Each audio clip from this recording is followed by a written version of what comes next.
Nama kana bakka afuritti qoodee ilaale. Warra na hordofan kana bakka afuritti madaalli isaanii addaan baasee ilaale.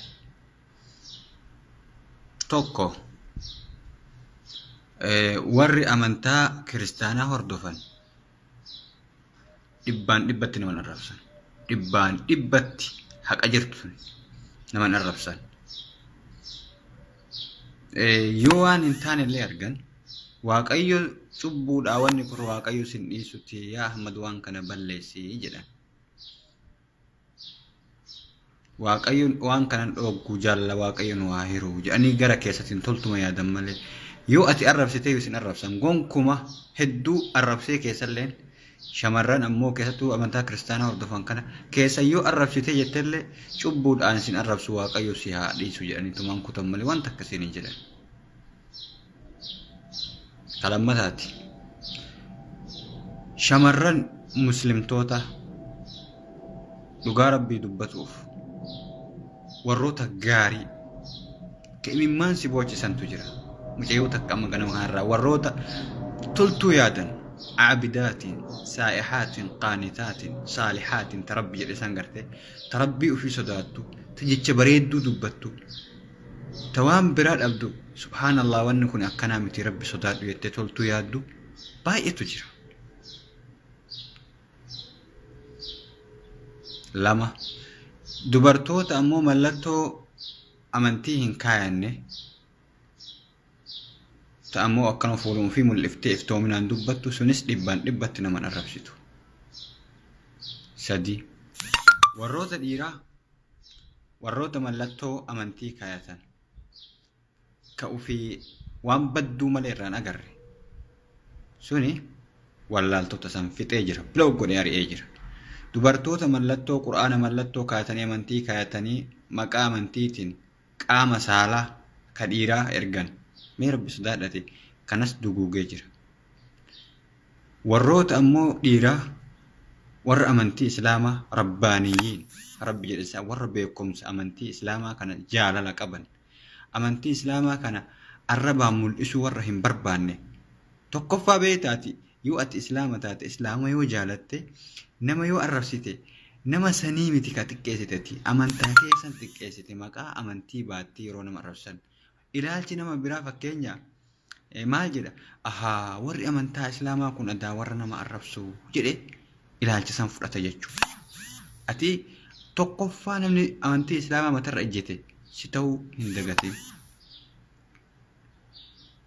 Warroota lamaan isiniin jedhe kana dubartii maqaa hijaabaaf kaayattee yookaan namni maal jedha namni kun nama islaamati nama kun nama amantii islaamaa quraana gubbaa kaayattee qaama saalaa dhiiratii fi dubartii sitti ergite waan fokkataa viidiyoo fokkataa gara keessattiin kamaalii jedhan ka faranjii kana namatti ergite yoo ati ilaalte jettu maal jetti dhugaa rabbiitti maqaa arabaatiin faa hawwintii jannata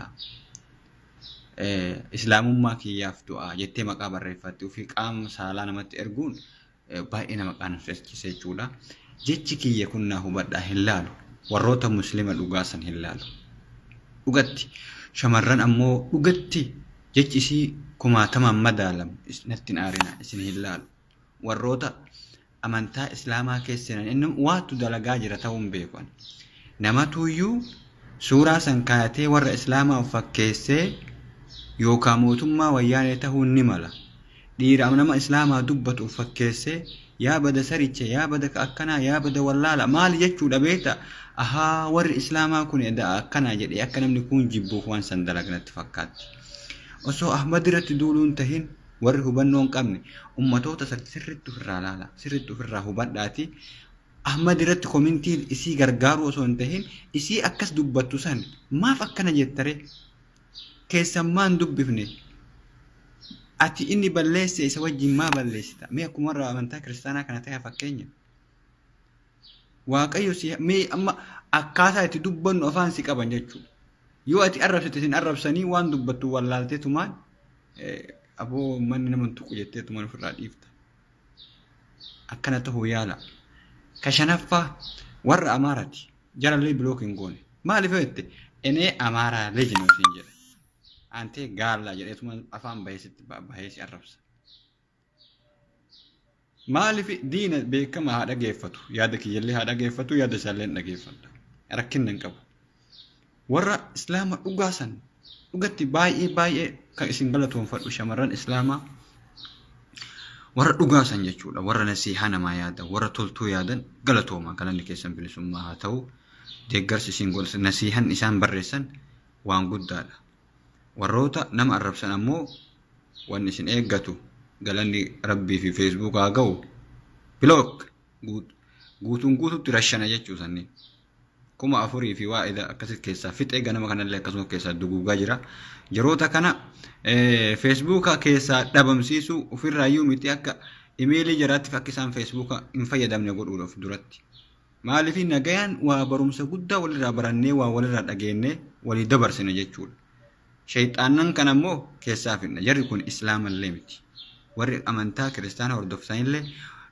yoo laaltan warra qur'aana kaayatu takka ijaaba kaayatu kan maqaa islaamatiin nama arrabsu kana islaama jettanii akkam fudhanne islaama bakka hin bu'an jarri sun gonkuma namni islaamaa nama hin arrabsu dhibbatti isinii jedha abadan laysa almu'minu bitta'aani wala la'aani akka jedhan san nama hin arrabsu islaama miti islaama bakka hin bu'anii galatooma isinii jedha warra nama arrabsitan shakkii takka malee akka kuttan dalagaan isin barreessitan mee faayidaan maali komintii harkisi dhukkubee barreessite daqiiqa takkatti gattuqee haaqee sillee mataa keetillee si dhabamsiisa faayidaa takka hin qabdu jechuudha warroonni amma oromoota meeqatu na eeggataa jira kumaatama meeqan carraa na wajjin fireendii ta'uu na eeggatee waa na dabarsee walii dabarsaaf na eeggataa jira saroota akka teessan tana wajjin wanni rakkadhu hin jiru hin dhabamsiisa jechuudha galatooma dhiifama narraa ta'e ammoo dubbiitii sirriitti na hubadhaati warra nagayaa hin tuune warra